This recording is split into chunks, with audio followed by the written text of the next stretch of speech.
കുവൈറ്റിൽ ലഹരി വിരുദ്ധ നിയമം കർശനമാക്കുന്നു. മയക്കുമരുന്ന് ഉപയോഗത്തിനും വിതരണത്തിനും വധശിക്ഷ ഉൾപ്പെടെയുള്ള നിയമ പരിഷ്കരണമാണ് നിലവിൽ വരുന്നത്.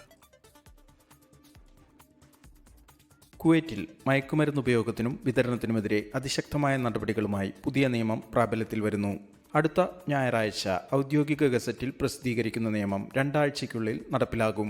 ലഹരിയുമായി ബന്ധപ്പെട്ട കേസുകളിലെ പഴുതുകൾ അടയ്ക്കാനും സമൂഹത്തിൽ നിന്ന് ലഹരി ഉപയോഗം നിർമ്മാർജ്ജനം ചെയ്യാനുമാണ് പുതിയ നിയമം ലക്ഷ്യമിടുന്നത്. 14 തരം കുറ്റകൃത്യങ്ങൾക്ക് വധശിക്ഷയും 19 തരം കുറ്റകൃത്യങ്ങൾക്ക് ജീവപര്യന്തം തടവും ലഭിക്കും. മറ്റ് നിരവധി കുറ്റങ്ങൾക്ക് 15 വർഷം വരെ തടവും 20 ലക്ഷം ദിനാർ വരെ പിഴയും ചുമത്തും എന്നതാണ് പുതിയ നിയമത്തിലെ പ്രധാന വ്യവസ്ഥകൾ. സുഹൃത്തുക്കൾക്ക് തമാശയ്ക്കോ സൗജന്യമായോ മയക്കുമരുന്ന് നൽകുന്നത് വധശിക്ഷ ലഭിക്കാവുന്ന കുറ്റമാണ്. കൂടാതെ ഏതെങ്കിലും സഹായത്തിനോ സേവനത്തിനോ പകരമായി മയക്കുമരുന്ന് നൽകുന്നതും വധശിക്ഷ ക്ഷണിച്ചു വരുത്തും. തമാശയ്ക്കാണെങ്കിൽ പോലും മറ്റൊരാളുടെ ഭക്ഷണത്തിലോ പാനീയത്തിലോ മയക്കുമരുന്ന് കലർത്തുന്നത് 15 വർഷം വരെ തടവ് ലഭിക്കാവുന്ന കുറ്റമാണ്. ഉന്നത ഉദ്യോഗസ്ഥർ ഉൾപ്പെടെ എല്ലാ സർക്കാർ ജീവനക്കാർക്കും മുന്നറിയിപ്പില്ലാതെ ലഹരി പരിശോധന നടത്തും.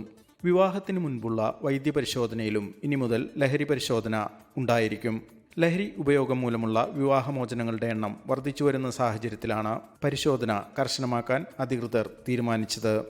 സോഷ്യൽ മീഡിയ വഴിയോ വീഡിയോകളിലൂടെയോ മയക്കുമരുന്നിനെ അനുകൂലിച്ച് സംസാരിക്കുന്നതും മയക്കുമരുന്ന് ഉപയോഗത്തെ പ്രോത്സാഹിപ്പിക്കുന്ന രീതിയിലുള്ള വസ്ത്രങ്ങളോ സ്റ്റിക്കറുകളോ ഉപയോഗിക്കുന്നതും 3 വർഷം വരെ തടവ് ലഭിക്കാവുന്ന കുറ്റമാണ്. ലഹരിക്ക് അടിമപ്പെട്ടവർക്ക് ചികിത്സ ഇനി മുതൽ ഓപ്ഷണൽ ആയിരിക്കില്ല, നിർബന്ധമായിരിക്കും എന്നും നിയമം വ്യവസ്ഥ ചെയ്യുന്നു. കുടുംബാംഗങ്ങൾക്ക് സഹൽ ആപ്പ് വഴി ലഹരിക്ക് അടിമപ്പെട്ട കുടുംബാംഗങ്ങളെക്കുറിച്ച് രഹസ്യമായി വിവരം നൽകാം. വിവരം ലഭിച്ച് 1 മണിക്കൂറിനുള്ളിൽ അധികൃതർ നടപടിയെടുക്കും. ഇത്തരത്തിൽ വളരെ സമൂലമായ മാറ്റങ്ങളാണ് പുതിയ ലഹരി വിരുദ്ധ നിയമത്തിൽ വരുന്നത്. ജലിൻ ത്രിപ്രയാർ, 24 കുവൈറ്റ്.